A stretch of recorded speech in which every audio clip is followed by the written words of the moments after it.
Hello guys, good morning to everyone. कैसे हैं आप सब लोग? आशा करता हूं मैं आप सब बहुत अच्छे होंगे और उतनी अच्छी आपकी पढ़ाई भी चल रही होगी। और यूपीएससी सिविल सेवा परीक्षा की तैयारी में आपको मजा आने लगा होगा, ज्योग्राफी पढ़ने में मजा आने लगा होगा, बाकी सारे सब्जेक्ट में भी जो कंसेप्ट होने चाहिए, जिस तरीके से वो आप पढ़ने चाहिए, वो सब आप पढ़ रहे होंगे। मैं उम्मीद ये भी करता हूँ आपसे कि आप सब लोग चीज़ों को साथ साथ रिवाइज कर रहे होंगे, चीज़ों के नोट्स बना रहे होंगे, न्यूज़पेपर्स जो आपको पढ़ने चाहिए वो आप लगातार पढ़ रहे होंगे।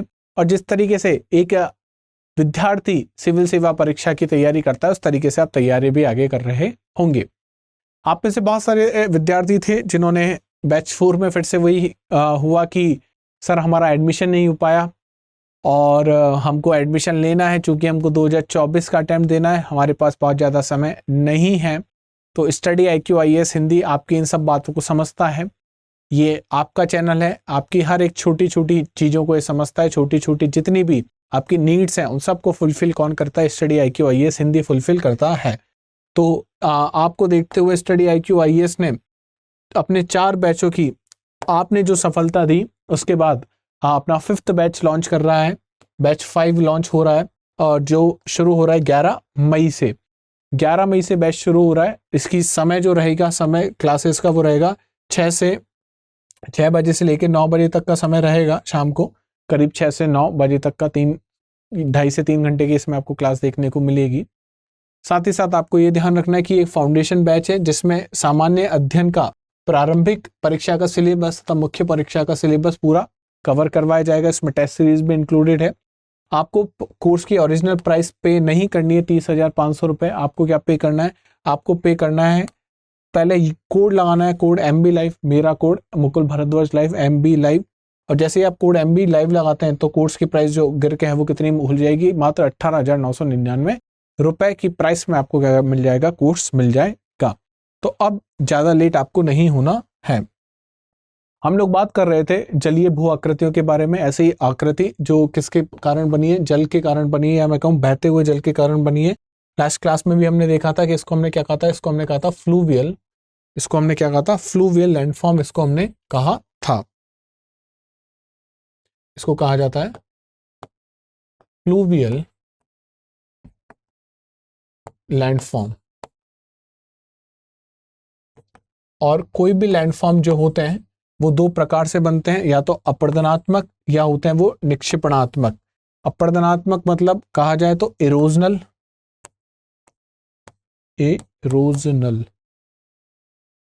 निक्षेपात्मक कहा जाए तो डिपोजिशनल। या तो वो निक्षेपण से बनेंगे या अपर्दन से बनेंगे। अपर्दन के द्वारा नदी क्या क्या बनाती है और निक्षेपण के द्वारा क्या क्या बनाती है। अपर्दन के कारण जो सबसे पहले नदी में जिस स्थल आकृति का निर्माण होता है उसको कहा जाता है V आकार की घाटियां। अवसादो गोलाश्म के कारण सबसे पहले युवावस्था में नदी क्या करती है? अपनी तलहटी का अपर्दन करना शुरू करती है। तो पहले नदी अगर इस हाइट पे यहाँ पे अगर बह रही थी तो नदी धीमे धीमे इसका अपर्दन करके आप देख रहे हो नदी कहाँ पहुंच गई है? नीचे पहुंच गई है। नदी अपर्दन करती है, साथ ही साथ गोलाश्म लंबवत अपर्दन करते हुए चलते हैं यहाँ पे। और इससे किस प्रकार की आकार की घाटी आपको देखने को मिलेगी? अंग्रेजी वर्णमाला का जो अक्षर V होता है वो V आकार की घाटी आपको यहाँ पे देखने को मिलेगी। इसके बाद हमने पढ़ा था V आकार की घाटी के 2 भाग होते हैं। कौन कौन से? गॉर्ज होता है और दूसरा होता है कैनियन। गॉर्ज अगर देखो तो गॉर्ज में क्या होता है? गॉर्ज में आप देखोगे जो इसका आधार है और जो ऊंचाई पे, ये जो इसकी ऊंचाई पे आप देख रहोगे यहाँ से, और जो इसका आधार है यहाँ पे, इन दोनों की जो चौड़ाई है वो आपको कैसे देखने को मिलेगी? वो आपको बराबर देखने को मिलेगी। अगर ये x है तो ये भी कितनी है? x आपको देखने को मिलेगी। वहीं पे अगर मैं बात करूं, तथा इसकी जो ढाल होती है वो कैसी है आपको देखने को मिलेंगी? एकदम खड़ी ढाल आपको देखने को मिलेंगी। खड़ी ढाल आपको देखने को मिलेंगी और इतनी अधिक तीव्र होती है कि दीवार बिल्कुल लंबवत रूप में हो जाती है। और इससे किसका निर्माण होता है? गॉर्ज का निर्माण होता है। क्या भारत में कोई फेमस गॉर्ज है? तो आपको पता है कि हाँ, नर्मदा जो रिवर है, नर्मदा जो नदी है, वो जबलपुर में एक गॉर्ज का निर्माण करती है, जिसका नाम क्या था? जिसका नाम आपने पढ़ा था भेड़ाघाट संगमरमरी घाट, गॉर्ज जिसको हमने कहा था। दूसरा हमने देखा था कैनियन। कैनियन क्या होता है? कैनियन आकार में बड़ी हो गई है अब गॉर्ज, और गॉर्ज आकार में बड़ी हो गई, तो आप यहाँ देखोगे इसका जो आधार है, इसकी जो चौड़ाई है, लेकिन जो ऊपर से इसकी चौड़ाई है वो अलग अलग आपको देखने को मिलेगी। आधार से सकरी है और ऊपर से चौड़ी आपको देखने को मिलेगी। और ज्यादा सकरी हो जाती है गॉर्ज के मुकाबले, और ऊपर से और ज्यादा क्या होती है, चौड़ी हो जाती है। इसे क्या कहा जाता है, कैनियन कहा जाता है। यही चीज हमने देखा था, इसको क्या कहा जाता है, कैनियन कहा जाता है।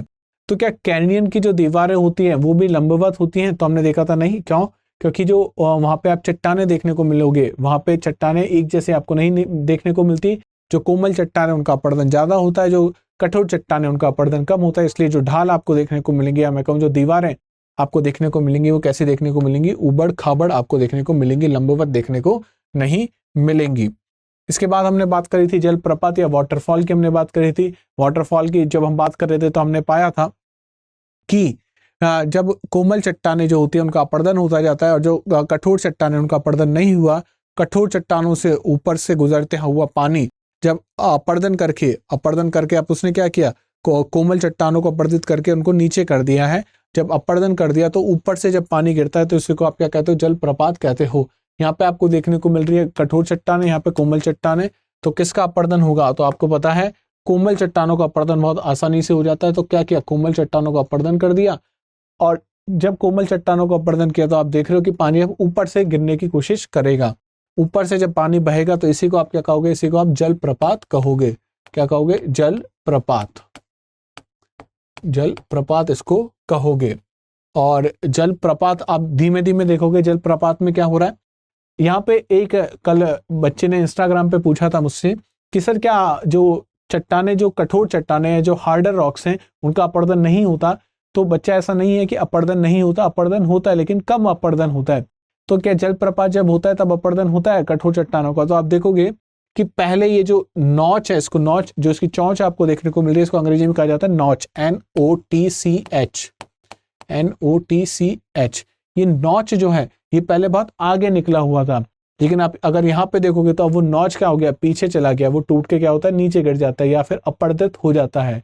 वो बना किसका था? वो बना हुआ था कठोर चट्टानों का, कठोर शैलों का, हार्ड रॉक्स का। लेकिन पानी ने उसका भी क्या कर दिया, अपरदन कर दिया। और धीमे धीमे देखोगे कि अब पीछे होता जाता है। लेकिन होता क्या है, ये कुछ इस प्रकार कार्य करते हैं कि ये वो नॉच है, और यहां पे ये वाली जो चट्टान है, मैं कहूं यह है आपकी कठोर चट्टान, और नीचे है आपकी कोमल चट्टान। और ऊपर से क्या, ऊपर से बह रहा है पानी। ठीक है, पानी नीचे गिरेगा। जब पानी नीचे गिरता है तो कुछ पानी जो यहाँ पे इसके कांटेक्ट में आ रहा है, इसके संपर्क में आ रहा है, कौन सी चट्टान की, कोमल चट्टान की। तो होना तो यहां तक चाहिए थी कोमल चट्टान, लेकिन अपरदित होकर क्या हो गई है, पीछे हो गई है। और धीमे धीमे पानी क्या करेगा, इस कठोर चट्टान को भी अपरदित करता हुआ चलेगा। तो नॉच एक बार आप देखोगे कि कहां तक पहुंच गया, एकदम यहां तक आ जाएगा ये नॉच, यहां तक ये पूरा यहाँ पे अपरदित होके हट जाएगा, और स्थिति कुछ ऐसी बन जाएगी। लेकिन फिर क्या होगा, अब पानी यहां से गिरना शुरू होगा। अब पानी यहां से गिरना शुरू हो जाएगा। पानी जब गिरेगा तो फिर ये कोमल चट्टानों के संपर्क में आएगा, तो कोमल चट्टान और अपरदित हो जाएगी, यहां तक पहुंच जाएगी। तो फिर नॉच जैसी आकृति आपको देखने को यहाँ पे मिल जाएगी। तो नॉच बनते जाते हैं, ये क्या पीछे होती जाती है, ये जो कोमल चट्टानें पीछे होती जाती हैं। अच्छा, जलप्रपात का छोटा रूप अगर होगा तो उसको आप क्या कहोगे, तो उसको कहा जाता है जलप्रपात के छोटे रूप को रैपिड। क्या कहते हैं उसको, रैपिड्स कहा जाता है, या मैं कहूँ उसको कहा जाता है क्षिप्रिका। क्या कहा जाता है, क्षिप्रिका उसको कहा जाता है। जलप्रपात की हमने बात कर ली। जलप्रपात के बाद हम बात कर रहे थे रैपिड्स की, तो रैपिड्स भी हम समझ गए। रैपिड्स के बाद हमने बात करी थी पॉट होल्स की, जल गर्तिकाओं के बारे में। इसमें हमने एक चीज तो जाना था, भंवर क्या होते हैं, भंवर क्यों आते हैं, इनको, इनका दूसरा नाम क्या है, इनका नाम है दूसरा एडी करंट। साथ ही साथ यहाँ पे आपको एडी करंट भंवर के साथ एक और चीज याद रखनी चाहिए, वो क्या है, वो है गोलाश्म, या इनको कहा जाता है बोल्डर्स। ये दो शब्द अगर आपको याद है तो आपको पता लग जाएगा कि जल गर्तिकाओं का निर्माण कैसे होगा और क्यों होगा। घर्षण के कारण पानी में क्या होता है, गतियां अलग अलग प्रकार की होती है। जब गति अलग अलग होती है पानी में एक स्थान पे अलग अलग गति देखने को मिलेगी। तो गोलार्ध में वो गोल गोल घूमना शुरू करेंगे। गोलार्ध में जब गोल गोल घूमते हैं तो एक ड्रिलिंग टूल की जैसे वो कार्य करते हैं, ड्रिल करते हुए वो चलते हैं। और जब ड्रिल करते हैं तो कौन सा अपर्दन करते हैं, वो लंबवत अपर्दन करते हुए चलते हैं। तो इससे किसका निर्माण होता है, इससे निर्माण होता है पॉट होल्स का, या जिनको कहा जाए जल गर्तिकाओं का। तो इस प्रकार जल गर्तिकाओं का क्या हो रहा है, निर्माण हो रहा है। जल गर्तिका कुछ इस प्रकार आपको देखने को मिलेंगी। अगर आप देखना चाहते हैं जल गर्तिकाएं कैसी होती हैं तो ये होती हैं जल गर्तिकाएं। अब अगर जल गर्तिका का व्यास बढ़ जाए, जल गर्तिका बड़ी हो जाए, तो इसको आप किस नाम से जानोगे, तो इसको आप कहते हो प्लंज पूल। इसको कहा जाता है अवनमन कुंड। इसको कहा जाता है प्लंज पूल, या इसी को आप कहोगे अवनमन कुंड। यहां तक कोई भी डाउट आपको नहीं होना चाहिए कि क्या होता है अवनमन कुंड, क्या होता है प्लंज पुल। तो ये जल गर्तिकाएं होती हैं। अवनमन कुंड आपको यहाँ पे देखने को मिलेगा। ये जल गर्तिकाओं का विकास हो रहा है, और जब बहुत सारी जल गर्तिकाएं मिल गई तो आपको क्या देखने को मिलेगा, इस प्रकार का प्लंज पूल या अवनमन कुंड आपको देखने को मिलेगा। आगे हम देखें, अवनमन कुंड के बाद हमने देखी थी कि पानी में, या मैं कहूं नदी जो बहता हुआ पानी है, उसके 3 मार्ग आपको देखने को मिलेंगे। पहला ऊपरी मार्ग, मध्यम मार्ग और निचला मार्ग। इसको कहा जाता है अपर कोर्स, मिडिल कोर्स और लोअर कोर्स, इसको हम लोग कहते हैं। यहाँ पे आप देख रहे हो ढाल काफी तीव्र है, ढाल मंद हो गया और ढाल बहुत ज्यादा मंद हो चुका है। यहाँ पे अपर्दनात्मक गतिविधियां ज्यादा होंगी, यहाँ पे परिवहन ज्यादा गतिविधि होगी, और यहाँ पे आप देखोगे निक्षेपण की गतिविधि ज्यादा होती चली जाएगी। ठीक है। अब नदी द्वारा जब प्रौढ़ावस्था में नदी पहुंच गई है, जब ढाल मंद हो चुका है, जब पहाड़ों से मैदानों में आ गई है, तो नदी सबसे पहले किस प्रकार की स्थलाकृति का निर्माण करेगी, यू आकार की घाटी का निर्माण करेगी। यू आकार की घाटी कैसे निर्माण होती है, हमने देखा था वी आकार की घाटी का निर्माण नदी लंबवत अपर्दन के कारण करती है। लंबवत अपर्दन कब हो जा सकता है, जब गति बहुत तेज हो, अवसाद बहुत ज्यादा हो और यहाँ पे ढाल बहुत ज्यादा हो। तो कौन सा अपर्दन होगा, लंबवत, लंबवत अपर्दन। लेकिन यू आकार की घाटी कब बनेगी, जब क्षैतिज अपर्दन भी होगा। कौन सा अपर्दन होगा, क्षैतिज अपर्दन। और क्षैतिज अपर्दन कब हो पाता है, जब गति कम हो चुकी है, अवसाद बढ़ते जा रहे हैं। गति यहाँ पे कम है, अवसाद यहाँ पे ज्यादा आपको देखने को मिलेंगे। तो पहले तो सिर्फ लंबवत अपर्दन हो रहा था, अब क्षैतिज अपर्दन भी होना शुरू हो जाएगा, और इससे किसका निर्माण होगा, यू आकार की घाटियों का निर्माण होगा। तो हमेशा याद रखना, यू आकार की घाटी तो बनेगी नदी की मैच्योर स्टेज में, प्रौढ़ावस्था में बनेगी, जबकि वी आकार की जो घाटी है वो नदी की यूथफुल स्टेज में बनेगी। कौन से स्टेज में बनेगी, नदी की यूथफुल स्टेज में। आगे चलते हैं, ये होती है यू आकार की घाटी। विसर्प, मिएंडर। मिएंडर आपको पता है क्या होता है कि जब नदी लूप में बहना शुरू हो जाए, किसमें, लूप्स में नदी बहना शुरू हो जाए। और लूप्स में कब बहती है नदी, जब नदी अपर्दन करेगी और निक्षेपण भी करता हुआ चलेगी। यहाँ पे नदी ने क्या किया होगा, नदी ने बहुत सारा निक्षेपण यहाँ पे किया होगा, और यहाँ पे नदी क्या करती चलती है, अपर्दन करती हुई चलती है। पहले ये कुछ ऐसा होगा, लेकिन नदी ने क्या कर दिया, अपर्दन करके इसको आगे की ओर खिसका दिया। तो अपर्दन और निक्षेपण दोनों साथ साथ हो रहे हैं। अच्छा, यहाँ पे ऐसी स्थिति भी उत्पन्न हो जाती है कि इस अर्धचंद्राकार झीलें का निर्माण हो जाता है, और नदी फिर से अपने पाथ को फॉलो करना शुरू हो जाती है जिस रास्ते पे वो पहले चल रही थी। तो ऐसी झीलें जो अर्धचंद्राकार होती हैं, उनको क्या कहा जाता है, उनको कहा जाता है ऑक्स बो लेक। उनको क्या कहा जाता है, ऑक्स बो लेक उनको हम कहते हैं, या मैं कहूं उनको कहा जाता है गोखुर झील उनको बोला जाता है। तो गोखुर झील का आपसे पूछा जा सकता है कि कब निर्माण होता है या कौन सी गतिविधि से उसका निर्माण होता है।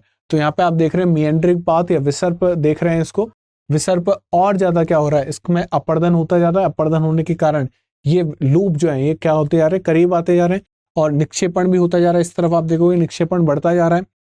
तो विसर्प और निक्षेपण जब दोनों साथ साथ होंगे, अपर्दन और निक्षेपण जब दोनों एक साथ साथ होंगे, तो अर्धचंद्राकार कट, ये जो है झील ये कट के यहाँ से अलग हो जाएगी और क्या बना लेगी, ऑक्सबो लेक बना लेगी या गोखुर झील यहाँ पे निर्मित हो जाएगी।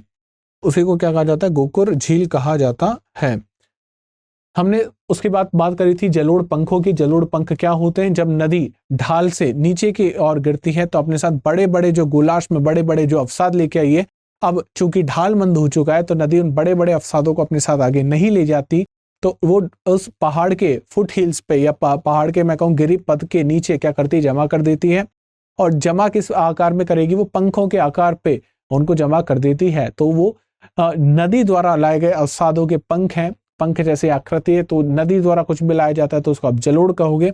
और जलोढ़ से जो आकृति बन रही है, पंख जैसी आकृति बन रही है, तो उसको आप क्या कहोगे, जलोढ़ पंख कहोगे। और यही जब बहुत सारे जलोढ़ पंख आपको एक साथ मिल जाएंगे तो इनको वैसे एलुवियल फैंस कहा जाता है। और जब ये एलुवियल फैंस बहुत सारे जुड़ जाते हैं तो उनको एलुवियल कोन कहा जाता है, या मैं कहूँ जलोढ़ शंकु उनको कहा जाता है। तो यहां तक कोई डाउट आपको नहीं होना चाहिए। ये आप देख रहे हो कि यहाँ से नदी आ रही थी, बहुत सारी नदी मिलके एक बड़ी नदी बनी थी, मेन जो मुख्य नदी थी वो बनी। और यहाँ पे आप देखोगे किसका निर्माण कर दिया इसने, एलुवियल फैन का, जलोढ़ पंखों का। और ये कुछ इस प्रकार दिखते हैं। आगे की ओर देखिए, बाढ़ का मैदान। बाढ़ का मैदानों का निर्माण कब होगा, जब नदी कौन सी अवस्था में, प्रौढ़ावस्था में नदी अपने साथ जो महीन अवसाद लेके आई थी, अब नदी उनको और आगे नहीं ली जा सकती, नदी की गति और धीमी हो गई है, अवसादों का भार और ज्यादा बढ़ चुका है। तो नदी क्या करेगी, उन महीन अवसादों को धीमे धीमे क्या करेगी, जमा करना शुरू कर देगी। लेकिन आप इसमें ये भी देखोगे जब जब बाढ़ आती है नदी में, तो ये जो मैदान है इनका निर्माण होता जाता है। क्यों, क्योंकि जब तक बाढ़ नहीं आएगी तो नदी एक अपनी सीमा क्षेत्र में बहती रहेगी, और जब बाढ़ आएगी तो पानी निकल के कहाँ जाएगा, बाहर चला जाएगा। तो जब पानी बाहर चला जाएगा तो वो अवसाद, जो महीन अवसाद जो नदी में थे, जो पानी के साथ थे, वो भी कहाँ चले जाएंगे, बाहर चले जाएंगे। और कुछ समय बाद पानी तो क्या होता है, वापस नदी में आ जाता है, लेकिन अवसाद वापस नदी में नहीं आ पाते। तो जहां पे भी आपको देखोगे बाढ़ जहां पे आती रहती है, वहां पे मैदानी क्षेत्र आपको देखने को मिलेगा। तो इसलिए इसका नाम भी क्या है, बाढ़ के मैदान आपको देखने को मिलेंगे। इसके बाद आप देखोगे कि बाढ़ के मैदानों के साथ साथ यहाँ पे आपको प्राकृतिक तटबंध भी देखने को मिलेंगे, इनको लेवी कहा जाता है। घर्षण के कारण क्या होता है, यहाँ पे पानी की गति कम है, गति कम है तो जो निक्षेपण की जो प्रक्रिया है वो ज्यादा होना शुरू हो जाएगी, क्योंकि गति कम है। तो इस निक्षेपण के कारण नदी क्या करती है, प्राकृतिक तटबंधों का निर्माण करती है। इनको कहा क्या जाता है, लेवी कहा जाता है। इसके बाद हमने बात करी थी डेल्टा। डेल्टा कब बनेगा, जब नदी अपनी युवावस्था में नदी अपनी वृद्धावस्था या जीर्णावस्था में पहुंच चुकी है। डेल्टा में निक्षेपण की प्रक्रिया बहुत ज्यादा हो रही है, निक्षेपण हो चुका है, नदी अपने साथ जो अवसाद लाई है वो बहुत ज्यादा हो चुके हैं, उनका भार बहुत ज्यादा हो चुका है, नदी अब उनको आगे लेके नहीं ले जा पाती। तो नदी अपने मुहाने पे, अपनी जीर्णावस्था पे किसका निर्माण करती है, डेल्टा का निर्माण करती है। आप अगर इंटरनेट पे देखोगे सुंदरबन डेल्टा जो गंगा ब्रह्मपुत्र नदी ने बनाया है, वहां पे आपको इस प्रकार के डेल्टा बनता हुआ दिखेगा। वहां पे गंगा ब्रह्मपुत्र दोनों मिलके कहाँ गिरती हैं, बंगाल की खाड़ी में गिरती हैं। तो नदी हमेशा डेल्टा जब भी बनाएगी तो वो अपने कहाँ बनाएगी, मुहाने पे बनाएगी। तो क्या सभी नदी डेल्टा बनाती हैं, तो पहली चीज तो ये बात ध्यान रखना कि सभी नदी डेल्टा नहीं बनाती हैं। डेल्टा बनाने के लिए कुछ आइडियल कंडीशन होनी चाहिए, अगर वो कंडीशन नहीं है तो नदी डेल्टा नहीं बना पाएगी। तो कौन कौन सी कंडीशन होनी चाहिए, एक तो नदी ने कुछ अपर्दन किया हो, दूसरी बात ज्वार विहीन तट हो, तीसरी बात डेल्टा के आसपास उथला समुद्र होना चाहिए, और नदी के जहां पे मुहाना है तो वहां पे समुद्र की लहरें कम होनी चाहिए। इसमें आप ऐसा भी समझ सकते हो, मान लेते हैं ये नदी है, ये नदी है, ये अपनी जीर्णावस्था में है। कौन सी अवस्था में, जीर्णावस्था में। बहुत सारे अवसाद हैं, अवसाद उसने जमा कर दिए, उसने क्या बन गए, वितरिकाएं बहुत सारी बन गई। तो डिस्ट्रीब्यूटरीज या वितरिकाओं का निर्माण भी कौन सी अवस्था में आपको देखने को मिलेगा, जीर्णावस्था में देखने को मिलेगा। इस प्रकार दिखता है कुछ डेल्टा। ये कोई समुद्र हो सकता है, कोई सागर हो सकता है, कोई महासागर हो सकता है, या कोई बड़ी नदी हो सकती है। तो नदी जो अपने साथ अवसाद लेके आई थी उनका क्या करेगी, निक्षेपण कर देगी। और यहाँ पे आप देख रहे हो कि नदी बहुत सारे हिस्सों में क्या हो चुकी है, वितरिकाएं इसकी बन चुकी हैं। इसको क्या कहते हैं, इसको डेल्टा कहा जाता है।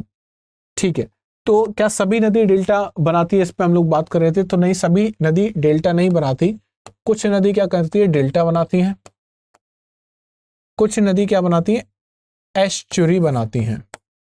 अब ये एस्चुरी क्या होता है इसको समझ लेते हैं बस थोड़ा सा, ज्यादा हम डीप में यहाँ पे नहीं जाएंगे। जब हम लोग भारत का अपवाह तंत्र पढ़ेंगे वहां पे हम बहुत अच्छे से समझेंगे एस्चुरी क्या होता है। अभी एक बार मैं बस बहुत बेसिक से समझा देता हूँ आपको एस्चुरी क्या होता है। कि नदी और सागर की अगर ऊंचाई बराबर है तो नदी क्या बनाती जाएगी, यहाँ पे निक्षेपण से डेल्टा बन जाएगा यहाँ पे, और यहाँ पे क्या देखने को मिलेगा आपको, यह है कोई महासागर, तो मैं कह देता हूँ ये क्या है, कोई महासागर है। महासागर और नदी दोनों की हाइट अगर देखोगे तो करीब करीब बराबर है। हो सकता है महासागर थोड़ा सा नीचे हो, लेकिन करीब करीब मोटे मोटे तौर पे देखा जाए तो बराबर आपको देखने को मिल रहा है। नदी ने वहां पे निक्षेपण किया और जो पानी था वो कहाँ चला गया, महासागर में मिलने चला गया। तो नदी हमेशा किससे मिलती है, महासागर से मिलती है। तो कुछ नदियां महासागर से मिल गई, किसको बना के, डेल्टा को बना के। तो भारत में करीब करीब हर नदी जो बंगाल की खाड़ी में गिरती है वो क्या बनाएगी, आपको डेल्टा बनाते हुए दिखती जाएगी। वो नदियां जो बंगाल की खाड़ी में गिरेंगी वो क्या बनाएंगी, करीब करीब डेल्टा बनाएंगी, जिसमें से कुछ फेमस डेल्टा आपको देखने को मिलेंगे। एक तो कृष्णा और गोदावरी का केजी बेसिन जिसको कहा जाता है, कृष्णा गोदावरी बेसिन। दूसरा आपको देखने को मिलता है गंगा ब्रह्मपुत्र का बेसिन, या उसका डेल्टा जिसको कहते हैं हम लोग। ठीक है, अब ये एस्चुरी क्या बीमारी है, एस्चुरी का मतलब आप ऐसे समझे, भारत में दो तट है। एक तरफ ये है हमारा पश्चिमी तट जिसको कह सकता हूं मैं वेस्टर्न घाट, और यह है दूसरा ईस्टर्न घाट, यह है पूर्वी तट। यहाँ पे आपको देखने को मिलता है बे ऑफ बंगाल जिसको बंगाल की खाड़ी कहा जाता है, और यहाँ पे देखने को मिलता है अरेबियन सी जिसको अरब सागर के नाम से जाना जाता है। तो नदियां जो बंगाल की खाड़ी में गिरती हैं जनरली वो क्या बनाएंगी, वो बनाती हैं डेल्टा। लेकिन जो आप इधर देखोगे अरेबियन सी में से, उसमें बहुत सारी नदी हैं जो डेल्टा का निर्माण नहीं करती है। क्यों नहीं कर पाती हैं, अब आप समझते हैं। प्रायद्वीपीय नदी जो है वो इस प्रायद्वीप पे बह रही है। ये प्रायद्वीप जो है वो बेसाल्ट का बना हुआ है। किसका बना हुआ है, बेसाल्ट का। आग्नेय कठोर चट्टाने, इसका अपर्दन आसानी से नहीं होगा। तो पहली चीज, जब नदी बहेगी तो अपर्दन ही नहीं कर पाएगी, अपर्दन नहीं कर पाएगी तो अवसाद नहीं है उसके पास, अवसाद ही नहीं है तो निक्षेपण किसका किया जाएगा, निक्षेपण नहीं किया जाएगा तो फिर डेल्टा नहीं बन पाएगा। तो पहली चीज तो ये कि किस पे बहती है, ये बेसाल्ट पे बहती है। दूसरी चीज क्या होता है कि ये जो आपको पश्चिमी घाट देखने को मिल रहे हैं, ये पश्चिमी घाट ऊंचाई पर है। कैसे, यहाँ पे ऊंचाई है। जब नदी यहां से बह के इन पश्चिमी घाटों को क्रॉस करके नीचे गिरती है यहाँ पे अरब सागर में, तब क्या होता है कि नदी ने क्या किया, वापस पहाड़ों से होके वो गुजर गई, अब वापस से ऊंचाई से गिर रही है। तो आप यहाँ पे देखोगे, यहाँ तो नदी की कौन सी अवस्था थी, यहाँ तो नदी की जीर्णावस्था थी, या मैं कहूँ नदी का ओल्ड स्टेज था। लेकिन जैसे ही पहाड़ों से ढाल से वो गिरी तो नदी कौन सी स्टेज में फिर से पहुंच गई, नदी पहुंच गई यूथफुल स्टेज में, या कहूं युवा अवस्था में। युवा अवस्था में नदी पहुंच गई। तो अब नदी फिर से क्या करेगी, अपर्दनात्मक कार्य करना शुरू कर देगी। अब निक्षेपण नदी नहीं करेगी। और चूंकि थोड़ी ही बहुत ज्यादा डिस्टेंस नहीं है पश्चिमी घाट और अरब सागर के बीच में, और यहां से क्या शुरू हो जाता है, अरब सागर शुरू हो जाता है। क्या शुरू हो जाता है, अरब सागर। तो यहाँ पे नदियां क्या करती हैं, गिरती हैं, यूथफुल स्टेज में आती हैं, थोड़ा सा क्या कर पाती है, अपर्दन कर पाती है। अपर्दन अवसाद जितने भी होते हैं उनको साथ में लेके कहाँ गिर जाती है, वो अरब सागर में गिर जाती है। तो यहाँ पे आप देख रहे हो नदी क्या नहीं बना रही है, नदी डेल्टा नहीं बना रही है, बल्कि जितने भी अवसाद थे उनको लेके सब कहाँ गिर गए, उन अवसादों को लेकर अरब सागर में। तो ऐसी नदी को क्या कहा जाता है, वो क्या बना रही है, एस्चुरी का निर्माण कर रही है। इनको क्या कहते हैं हम लोग, एस्चुरी कहते हैं।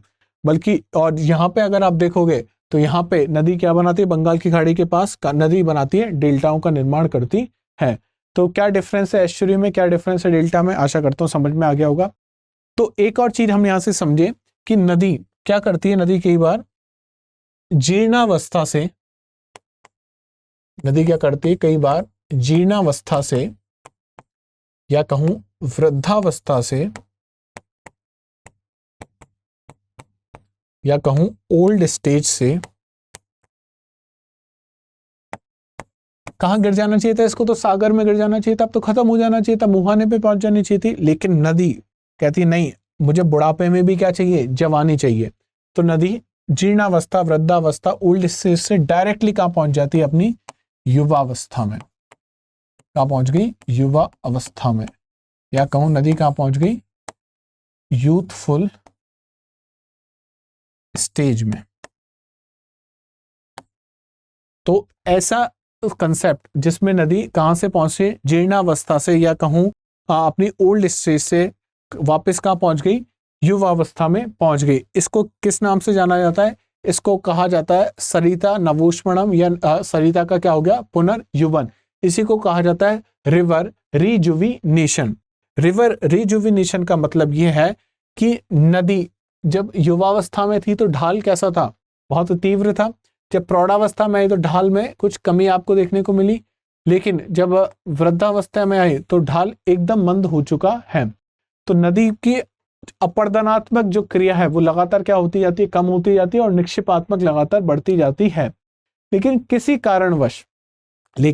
कारणवश मान लेते हैं ऐसा हुआ कि यह है युवावस्था, यह है उसकी प्रौढ़ावस्था, और यहां पे आप देख रहे हो यह है उसकी कौन सी अवस्था, वृद्धावस्था या जीर्णावस्था।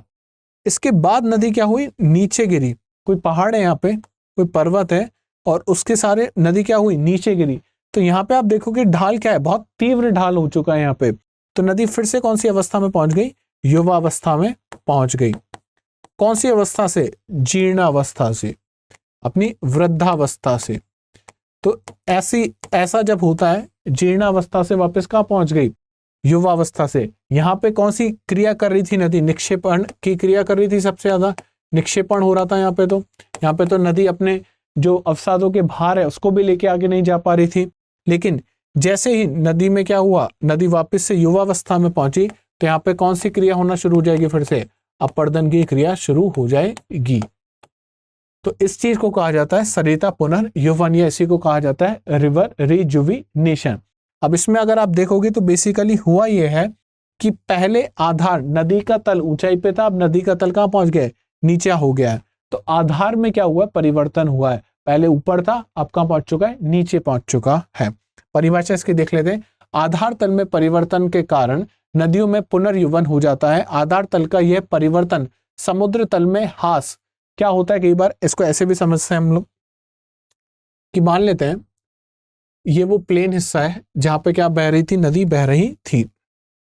क्या बह रही थी, यहाँ पे नदी बह रही थी, और ये प्लेन हिस्सा कहां पे जाके खत्म होता है, समुद्र में जाके खत्म हो जाता है। समुद्र का जो लेवल था, समुद्र में जो पानी था वो पहले यहां तक था, समुद्र में पहले पानी यहां तक था। तो नदी ने क्या किया, नदी डायरेक्टली यहाँ पे जाके मिल गई। लेकिन अब क्या हुआ, इसको थोड़ा सा और डीप बना लेते हैं अपन, है ना।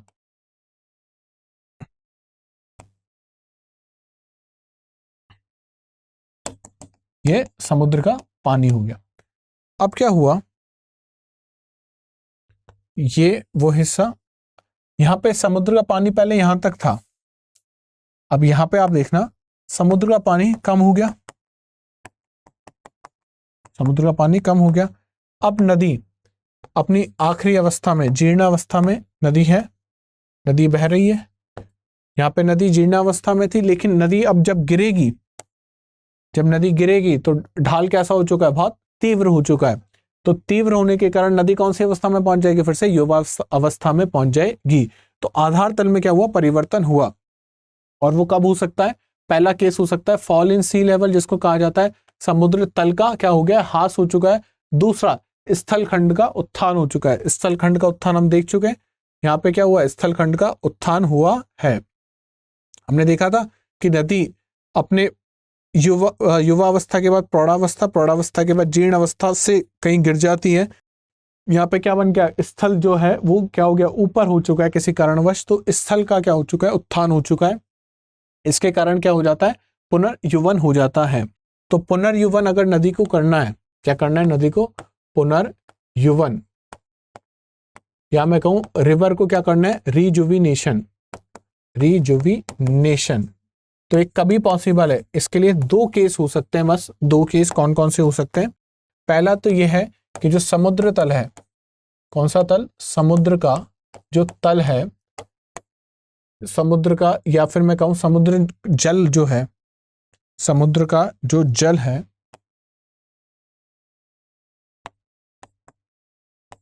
उसमें क्या हो जाए, हास हो जाए। या मैं कहूं जो वाटर लेवल है वो क्या हो गया, कम हो गया। और दूसरा कौन सा हो सकता है, दूसरा ये है कि स्थल मंडल या कहूं स्थल का क्या हो गया, उत्थान हो गया, स्थल का उत्थान हो गया। तो उस केस में भी क्या होगा, पुनर्युवन आसानी से हो सकता है, रिजुविनेशन हो सकता है, और पुनः क्या करेगी नदी, अपरदन करना शुरू हो जाएगी। तो इसको कहा जाता है क्या, सरिता नवोन्मेषण, या इसको बेसिकली इसको कहा जाता है पुनर्युवन या रिवर रिजुविनेशन इसको कहा जाता है। तो ये कुछ स्थल आकृतियां थी जो कौन निर्माण करता है, जो नदी निर्माण करती है। नेक्स्ट स्थल आकृतियां जो हमको पढ़नी है वो है कास्ट लैंडफॉर्म या कास्ट स्थल आकृतियां। तो क्या होती है कास्ट स्थल आकृतियां, अगर इस चित्र को आप देखोगे जो पीछे बैकग्राउंड में है तो आपको बड़ा भयानक सा एक गुफा सी दिखाई दे रही है, जो शायद हॉलीवुड मूवीज में आपने अगर कुछ डरावनी मूवीज देखी हैं, अगर कुछ ऐसी पिक्चर्स आपने देखी हैं जो डरावनी, जिनको हॉरर मूवीज कहा जाता है, तो उसमें इस तरीके का बैकग्राउंड आपने देखा होगा। तो ऐसी स्थल आकृतियां जो आपको देखने को मिल रही हैं, ये जो स्थल आकृतियां इन्हीं को कहा जाता है कास्ट लैंडफॉर्म या कास्ट टोपोग्राफी इनको कहा जाता है। अब कास्ट का मतलब क्या है, क्या मतलब है इसका, कास्ट हमने क्यों लिखा कास्ट, तो कास्ट का मतलब ऐसा है, ये इनका निर्माण होगा पहली बात तो भूमिगत जल से, इससे होगा भूमिगत जल से। अभी जो हमने निर्माण कराया था वो कराया था नदी से, तो नदी भूमिगत जल में नहीं आती, तो इनका निर्माण होगा भूमिगत जल से। दूसरी चीज इसमें आप देखोगे जो चूना पत्थर है, चूना पत्थर, या मैं कहूं जहां पे कैल्शियम की चट्टानें हैं, वहां पे किसका निर्माण होगा, कास्ट टोपोग्राफी का निर्माण होगा। अब इसको ऐसे समझते हैं कि यह है आपका स्थल, यह है आपकी जो स्थल मंडल है, इसके बिल्कुल आप थोड़ा सा अगर नीचे चले जाओ तो आपको कुछ बहुत सारी चट्टानें देखने को मिल रही हैं। उन चट्टानों में कुछ चट्टानें ऐसी भी होंगी जो कैल्शियम की बनी है, जो चूना पत्थर की बनी हुई चट्टानें। अब जो चूना पत्थर होता है, पानी उनके साथ क्या करता है, घुलन कर देता है, घुल जाता है पानी उनके साथ, पानी उनके साथ घुल के, और बहना जब शुरू होता है तो पानी उन चट्टानों को अपने साथ घोल के आगे बहा के ले जाता है। तो जब अगर ऐसी कोई चीज हो गई तो उसको आप क्या कहोगे, उस टोपोग्राफी को, उस स्थल आकृति को कास्ट स्थल आकृति कहोगे। अच्छा, अब सवाल ये होना चाहिए कि साहब आपने बताया कि ये है स्थल, स्थल के नीचे, स्थल के नीचे आपको क्या देखने को मिल रही है, यह है आपकी जो कैल्शियम की चट्टानें, कैल्शियम रॉक्स, ठीक है।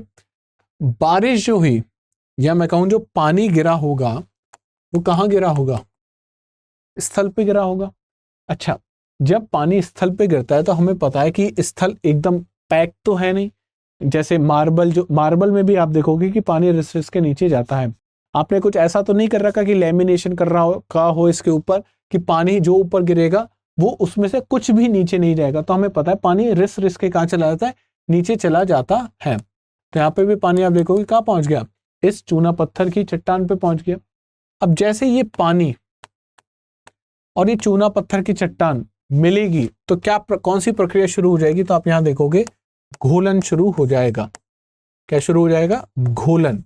घोलन क्या होगा, पानी घोलना शुरू कर देगा इसको, इस चूना पत्थर की चट्टान को, इस कैल्शियम की रॉक को, और धीमे धीमे ये इसका अपरदन करते हुए, पूरा इसको घोलते हुए, इसमें बहुत सारी अलग अलग विभिन्न प्रकार की स्थलाकृतियों का निर्माण करेगा।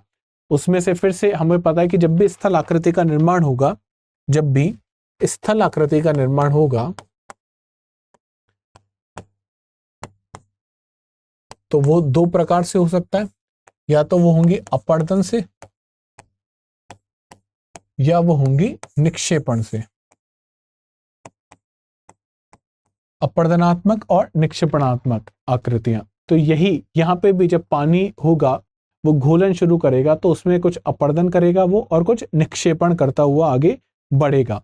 तो हम देखते हैं कौन कौन सी स्थल आकृतियां यहाँ पे पानी बनाता है।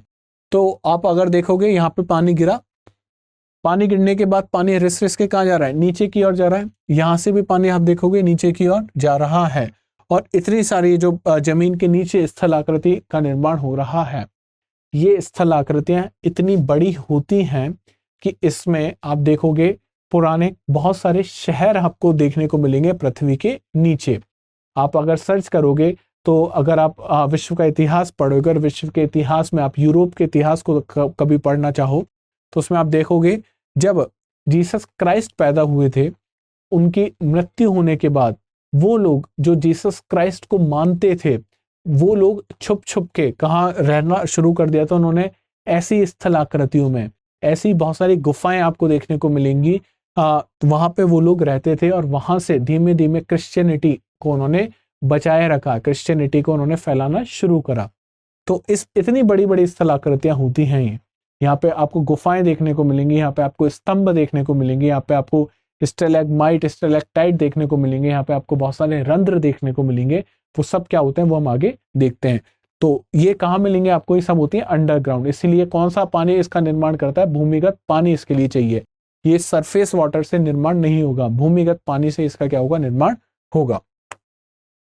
तो सबसे पहले हम देखें किसी भी चूना पत्थर या डोलोमाइट, डोलोमाइट चट्टान होती है, एक चट्टान का नाम है जो चूना पत्थर जैसी होती है, के क्षेत्र में भूजल की घोलन क्रिया और उसके निक्षेपण से निर्मित स्थलाकृति को क्या कहा जाता है, कास्ट स्थलाकृति कहा जाता है। और ये कास्ट ही नाम हमने क्यों रखा, क्योंकि आप देखोगे कि यूगोस्लाविया जो क्षेत्र है वहां पे आपको देखने को मिलेंगी इस प्रकार की स्थलाकृतियां, और उस जगह का नाम ही क्या था, कास्ट क्षेत्र था। तो हमने नाम ही क्या रख दिया, यहाँ पे कास्ट टोपोग्राफी इसका नाम रख दिया। ये कहाँ पे आपको देखने को मिलेंगी, ऐसी चट्टानें जिनमें कैल्शियम कार्बोनेट की क्या हो, प्रधानता हो, चूना पत्थर हो।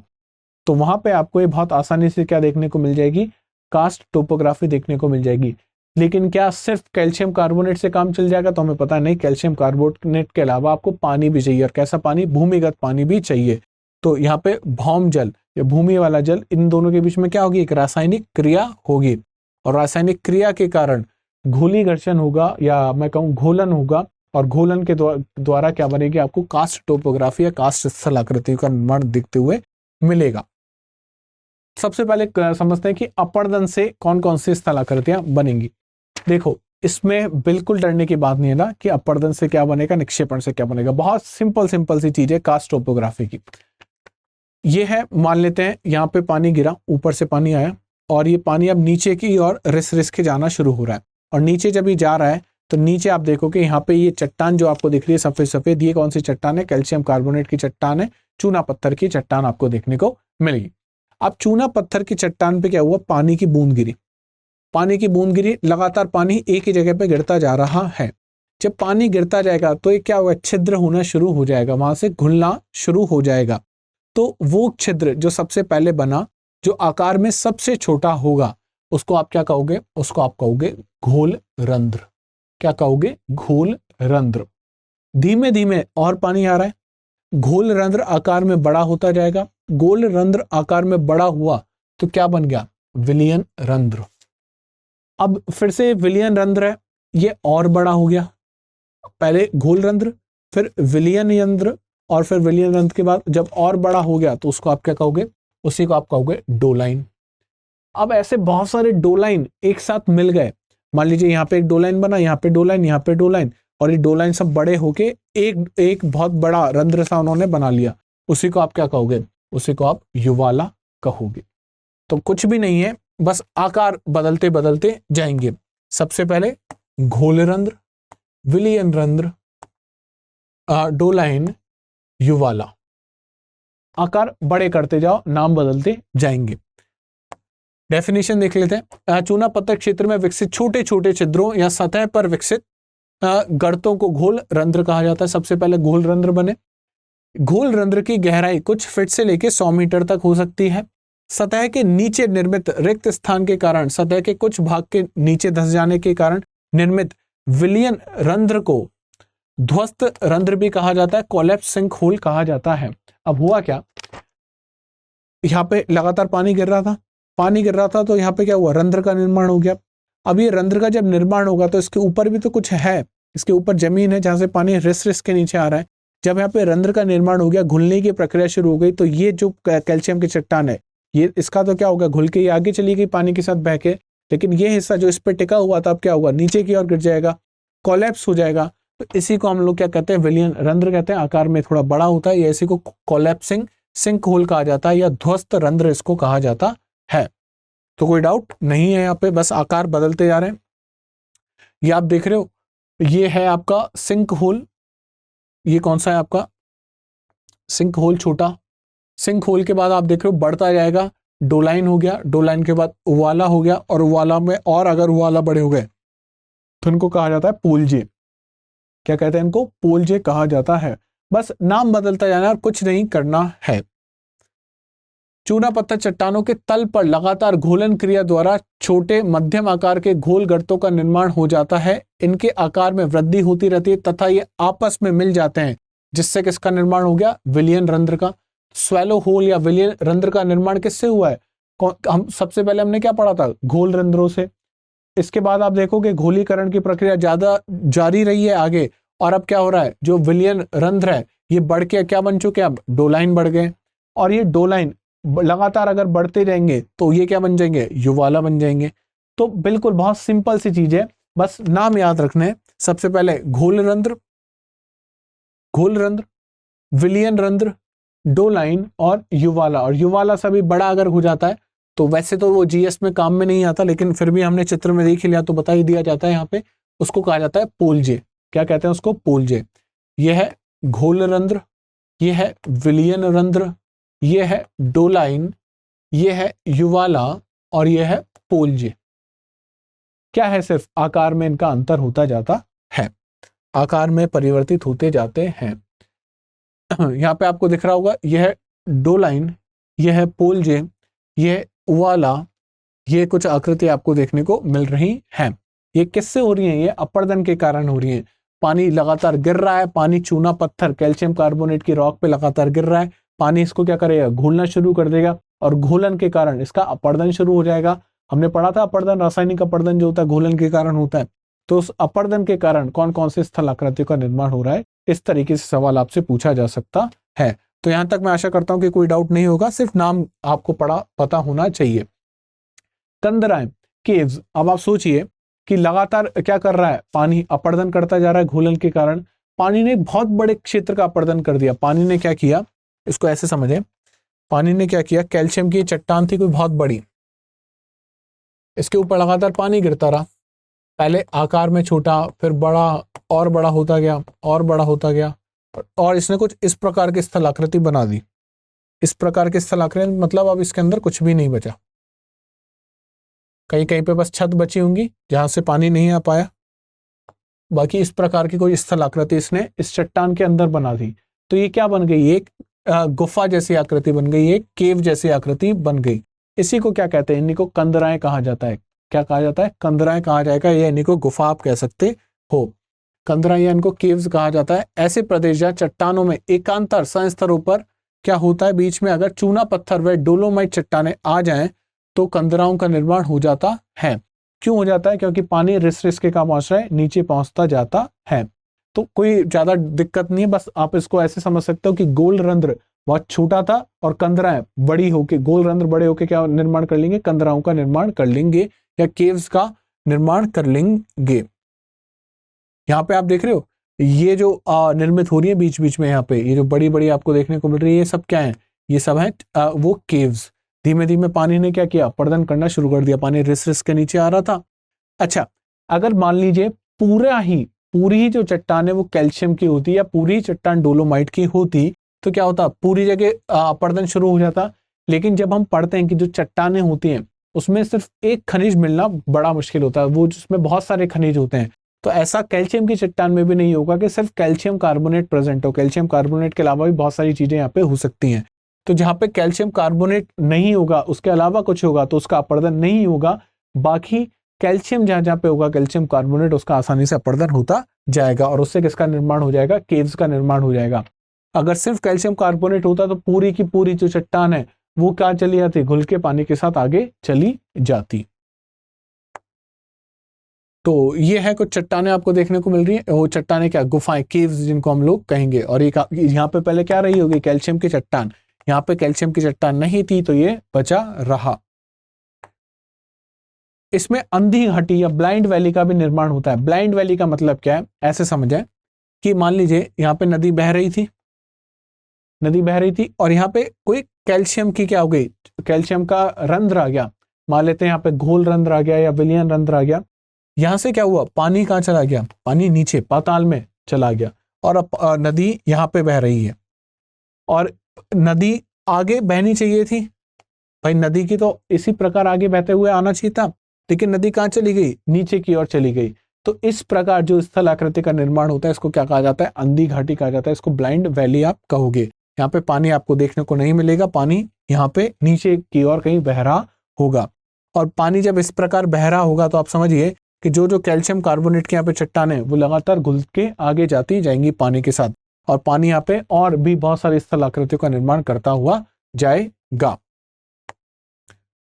तो ये है वो ब्लाइंड वैली। आप देखो कि यहाँ से पानी आ रहा था और ये आ गया पानी।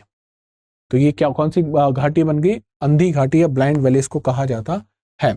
ये था अपर्दन के कारण जो स्थल आकृतियों का निर्माण होता है।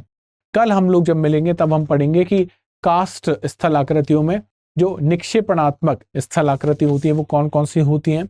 और यकीन मानो अपर्दन से कम निक्षेपण से ज्यादा सवाल यूपीएससी ने पूछा है, जिसमें दो चीज हम लोग बहुत अच्छे से पढ़ेंगे, स्टैगमाइट और स्टेलेसाइट। ये बहुत बार यूपीएससी ने पूछा है, हम लोग RRR में भी डिस्कशन इसका कर चुके हैं। तो ये सब चीजें हम पढ़ेंगे। क्लास की PDF आपको पता ही है कहाँ मिलेगी, आपके खुद के चैनल मुकुल भारद्वाज ज्योग्राफी नाम से चैनल है, वहां पे आपको क्लास की PDF मिल जाएगी। मैं फिर से आपको रिमाइंड करा दूं कि 11 तारीख से बैच लॉन्च हो रहा है, बैच 5 लॉन्च हो रहा है। कोड यूज करना है MB लाइव, प्राइस गिर के हो जाएगी मात्र 18,999 रुपए। अगर इस कोड यूज नहीं करा तो आपको कितना पैसा देना पड़ सकता है, 30,500 रुपए देना पड़ सकता है। साथ ही साथ अगर आप अब भी बैठे रहे तो चीजें जितनी सुगमता से होनी चाहिए उतनी सुगमता से हो सकता है कि वो क्लासेस या मैं कहूँ वो तैयारी जो आपकी होनी चाहिए वो शायद ना हो पाए। उसके लिए फिर आपको बेसिक नॉलेज आपको पहले होनी चाहिए। ये 13-14 महीने की लाइव क्लासेस है, तो वो फायदा आप यहाँ पे उठा सकते हो। तो मिलते हैं कल कास्ट स्थल आकृतियों के साथ फिर से।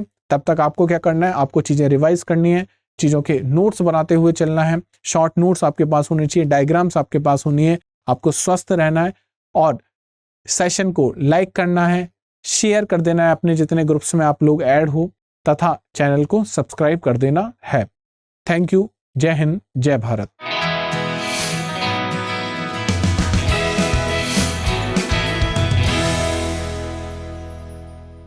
हिंदी में यूपीएससी की तैयारी से संबंधित प्रोग्राम्स को देखने के लिए सब्सक्राइब करें स्टडी IQ IAS हिंदी।